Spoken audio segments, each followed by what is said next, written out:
Peace and success. I'm Kamal Amani, motivational speaker and life coach. Today's subject is challenging our fears and the false self for success.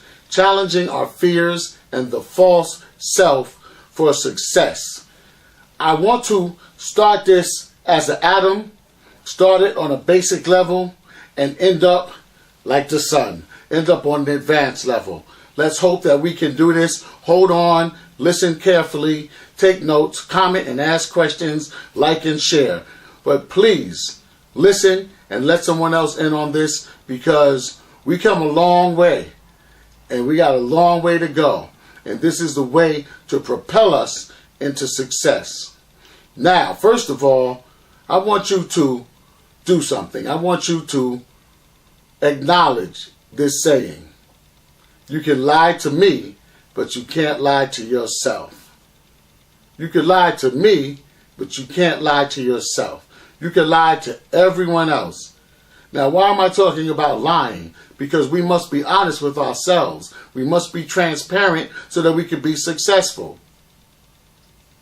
In this society, many of us are born with one abnormal, strange, difficult situation or another, a puzzling situation.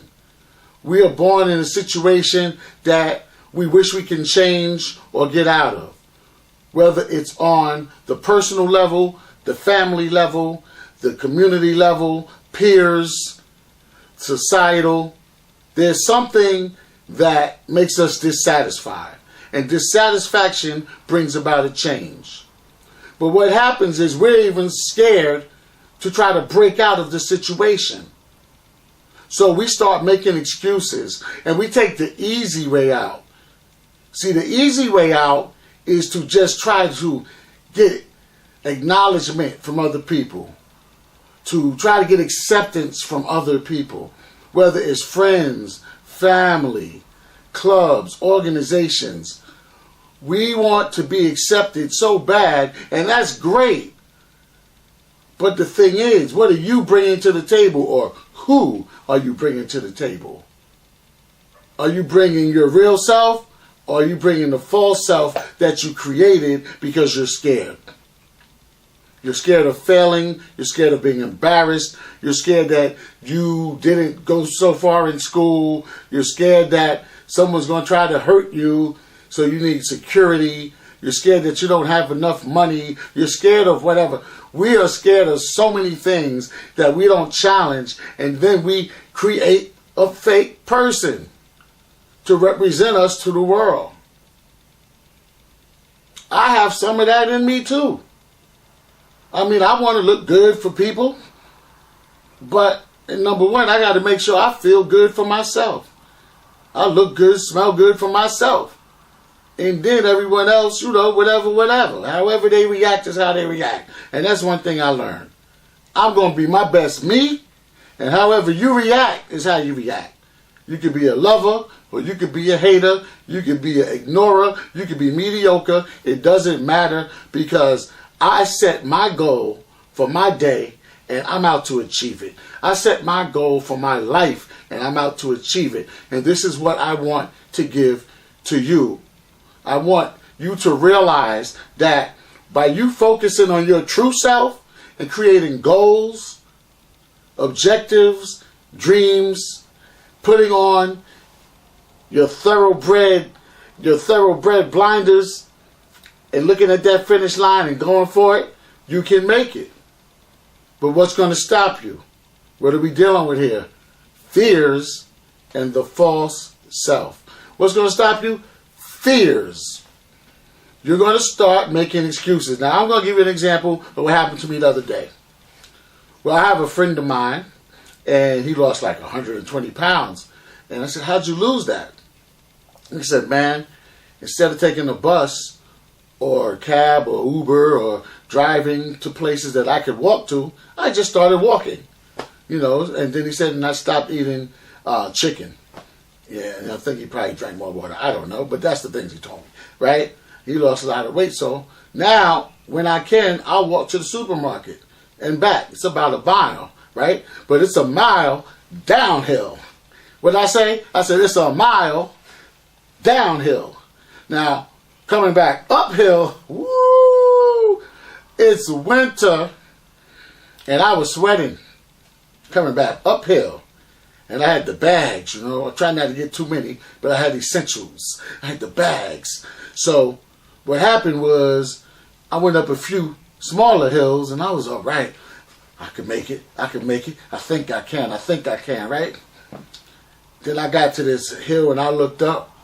It was this big hill, right? Big hill, right? The last final hill, right? Before I get to my house, even though then I got to climb 3 flights of stairs, but that's another story. Yeah. So, when I got to this hill, I stopped for a second. First time I stopped in that walk, right? And on my periphery, I could see an elderly shuttle bus, you know, for senior citizens. And, you know, the thought came in my mind like, wow, I wish I could get on that bus. Then the other thought came in my mind, man, you should just call your wife, tell her to come pick you up. Right? And I forgot what other thoughts came in my mind.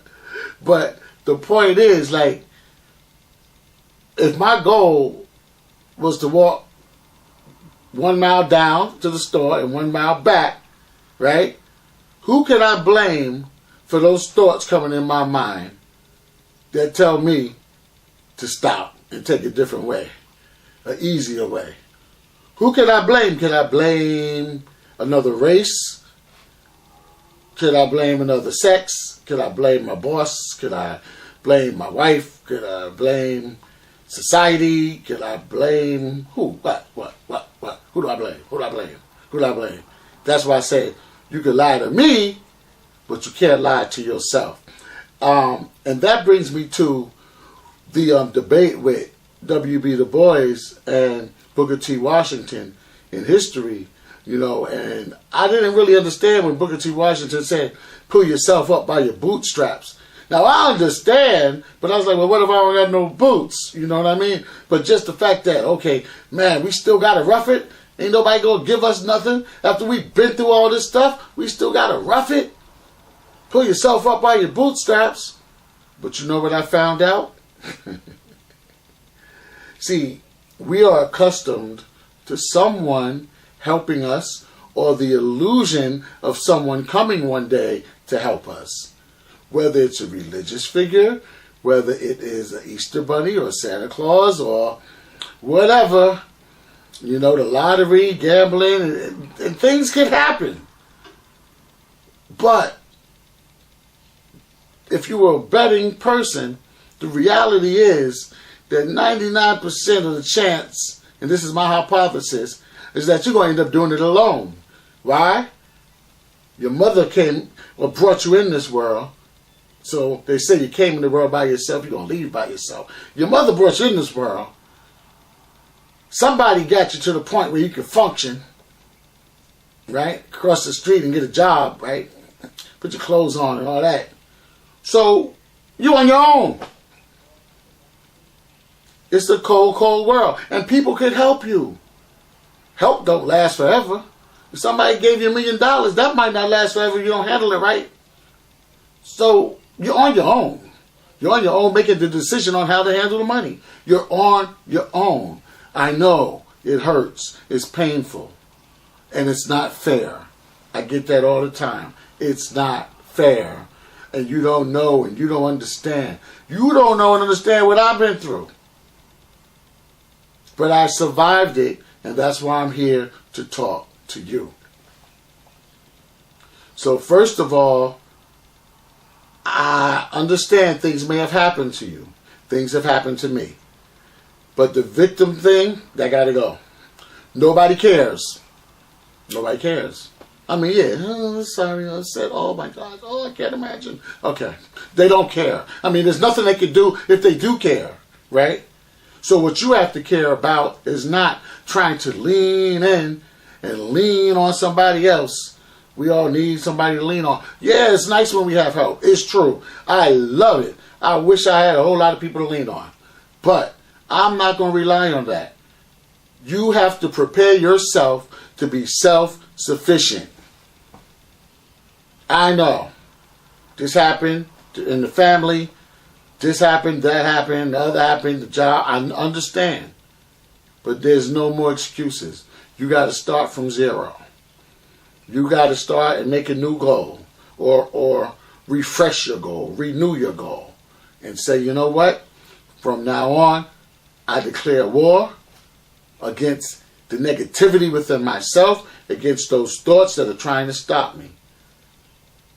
It's not about externals. It's not about other persons, places, and things as much as it's about you being at the bottom of that hill and saying, damn, I got to go up this hill. And all these thoughts coming in. Nobody else, you didn't need nobody, I didn't need nobody else to get me up that hill. It was just going to be painful. But I made it. And like I said, when I got up the hill, then I had to go up 3 flights of stairs. I was like, I was sweating. I looked like anyway. But bad things may happen. You find yourself born into a bad situation. I was born and raised by a single mother. 3 children, 3 different baby daddies. And I was a latchkey kid in Harlem and in Bronx. And I got stories, trust me, about getting robbed and about getting robbed and about getting robbed and about getting robbed and about kids privates getting threatened and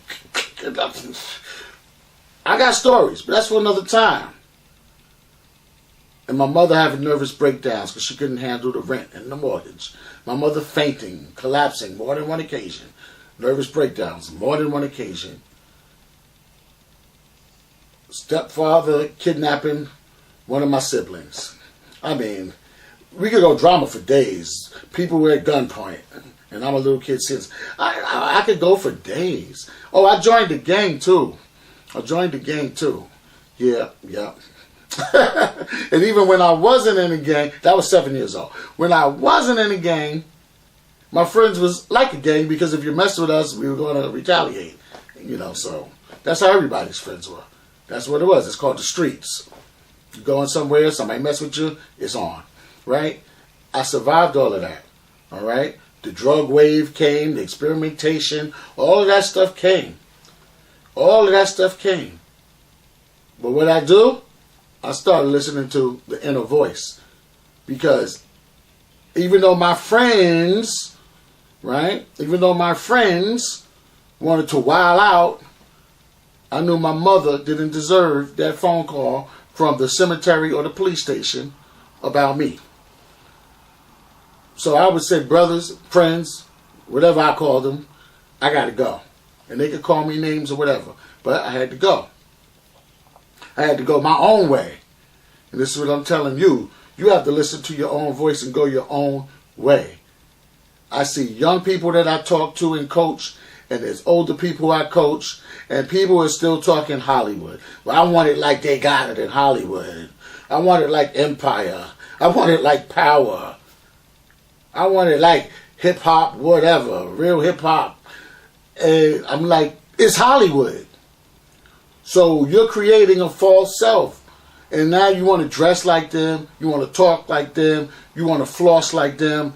You want to keep up with the Joneses and try to buy things that make you look like you live in that lifestyle when that lifestyle doesn't even exist in that sense.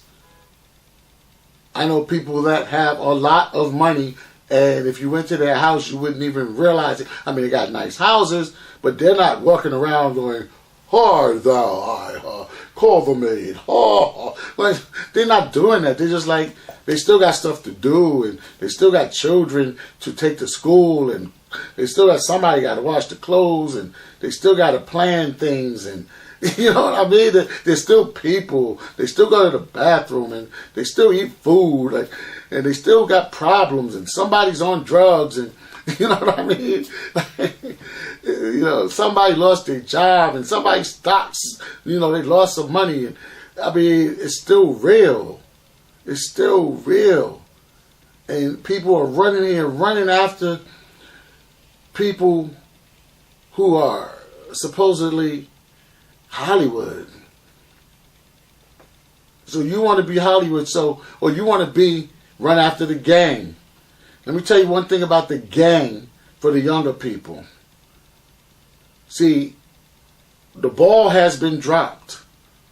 The community has been broken down. The family has been broken down. I can't stand it. I don't like that. Right? Most families have been broken down, and our village, therefore, has been broken down. So we lack the leadership of elders, the guidance of a lot of elders, and a rites of passage. So the gang gives you a rites of passage, but once you go into the gang and get accepted, now there's no insurance and no guidance from that point on to make sure that you're successful. That's the biggest gamble you could take, is joining a gang. And you know what the rewards are. Fast money, fast sexual affairs, but then one day you get caught or killed. Party over. Nightclub open, nightclub closed. Nobody's there to guide you to righteous success and legal hustle. Okay? So that's for the young people.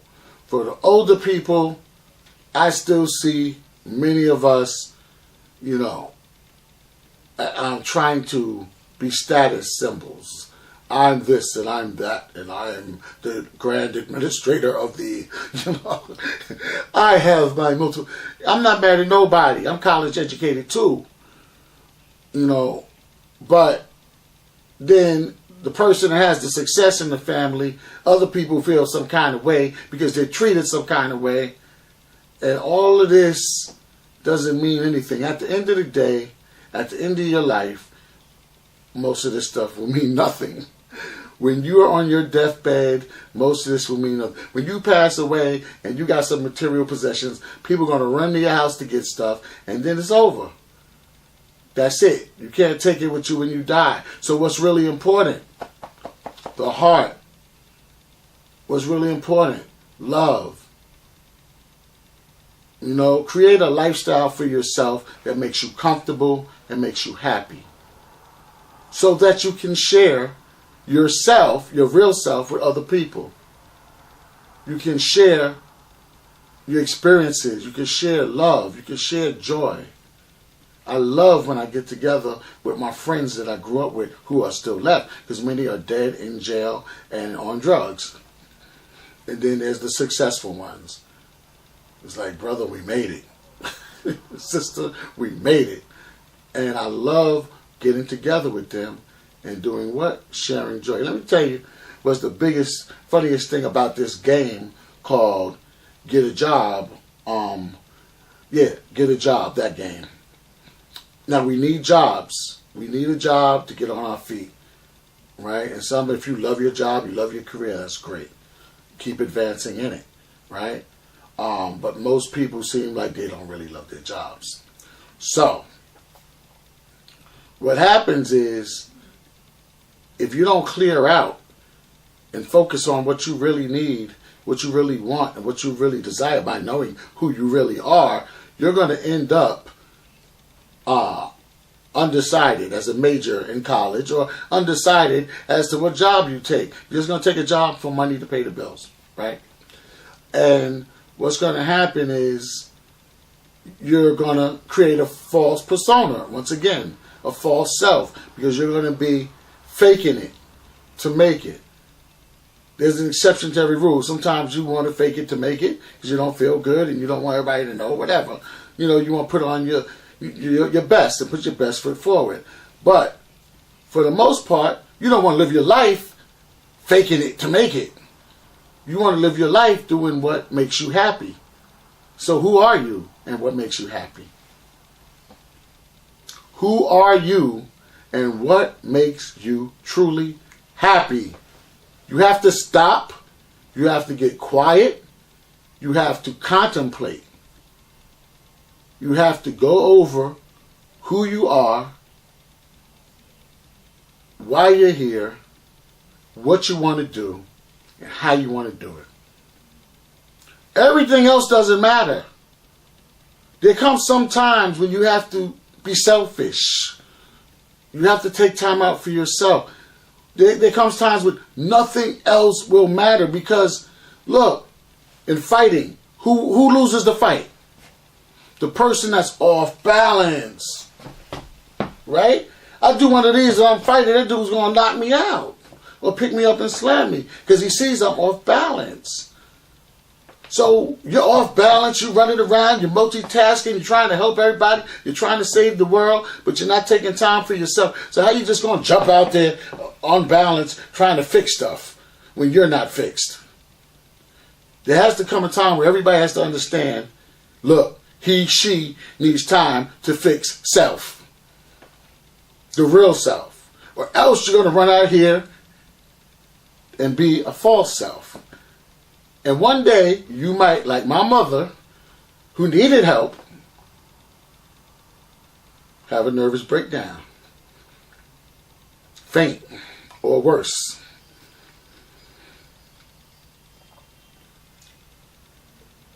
So, you can lie to me, but can you lie to yourself? No. Don't lie to yourself. Take time out and figure out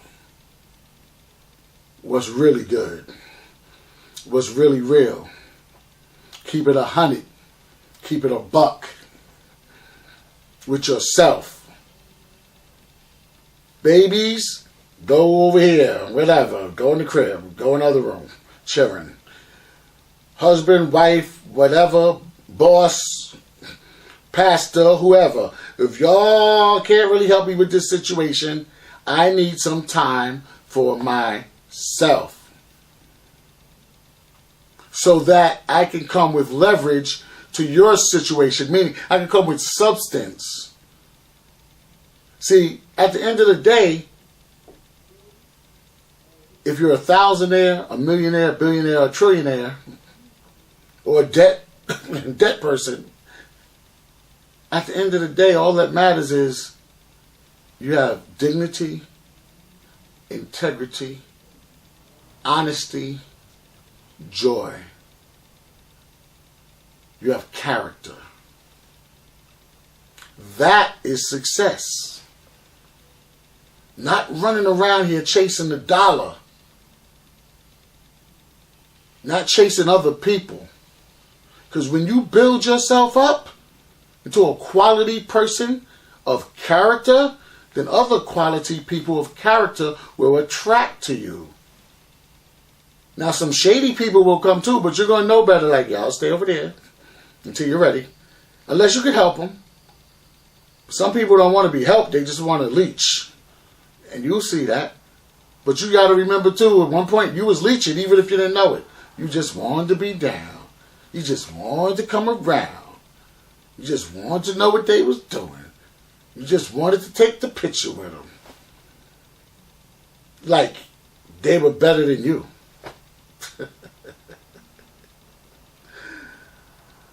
So you got to scale down. Self-examine. Be honest with yourself. Keep it real with yourself. Now, before I go, I'm just going to mention a little bit more, especially about the false self. And the fears, they kind of intermingle, okay? Here we go. The comfort zone encompasses both. Because, like I said, I wanted to go up that hill. I was comfortable stopping, right? I had to get out my comfort zone. See, you said you wanted to lose weight, you wanted to burn calories, it's good for your cardiovascular, all of that, right? So, you need to go up this hill. You need to go up this hill. Stop playing, right? All these voices came inside my head. Voices inside of my... Yo, all these voices came, right? And I had to like, Bruce Lee, I'm like, get out of here. I'm going to go up that hill. And I did, eventually. So, the comfort zone has the pain body. what they call the lower self, right? And the pain body says, man, I ain't doing that. I'm chilling. I ain't doing that. What's wrong with you? Why you want to do that anyway? Damn. I want a steak right now. I want some McDonald's, some Chinese food, chicken wings, some beer. Got me out here running, drinking water and stuff, drinking herbal tea. What the heck is green tea? Slim tea. What is this? Right? Then you say, well, we got to do this. We're going to do it tomorrow. Tomorrow come, that pain body say, I'm not getting out of bed. As a matter of fact, it's raining out. And you go, yeah. So that's the pain body. You got to go, nah, I'm going for it. I don't care. And then as you start to move towards your goal, opposition starts coming. Opposition starts coming. Murphy's Law. Everything starts going on. Like, damn, I need to clean this house. And damn, I need that. Oh, the car. You start there, all these. Oh, let me go to the mailbox real quick. Now, you need to get your behind out there and do what you said you was going to do. So, that's the comfort zone. And the comfort zone creates excuses. And those excuses are based on fear. But it's just fear. Well, some say fear of success. Some say fear of failure. And I really believe in fear of failure. Because who wants to say, hey, I tried it, but I failed. Let me tell you something about that. Let me digress real quick. You never failed because you experienced something. You gained wisdom. I used to go to some people and they used to look at my resume and tear it apart, right? Why this? Why that? Why you have this gap between jobs? Why you have this gap between schools? Right? Then I went somewhere else or other places and they said, this is great. Look at all this experience. So it's all a matter of perception. How you look at something. So it's all how you look at yourself. But you want to know that I'm real. You're real. You're not walking around faking the funk. This is me. This is what you get. I'm real. You see what I'm saying? Okay. So, yeah. So we went right into the false self, right? It's the real self, not the false self. So,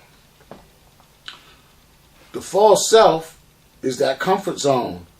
That's saying, nah, you just be what I want you to be because I don't want you to go out there and be who you really are and do what you really got to do and learn what you really have to learn and develop into that character that you should be, that I knew you are. Because see, the real self is like the acorn that's going to develop one day into that tree.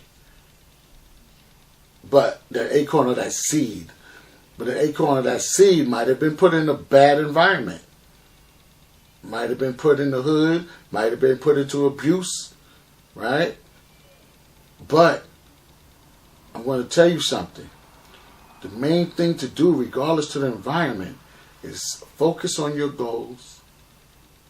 Stay as calm as you can.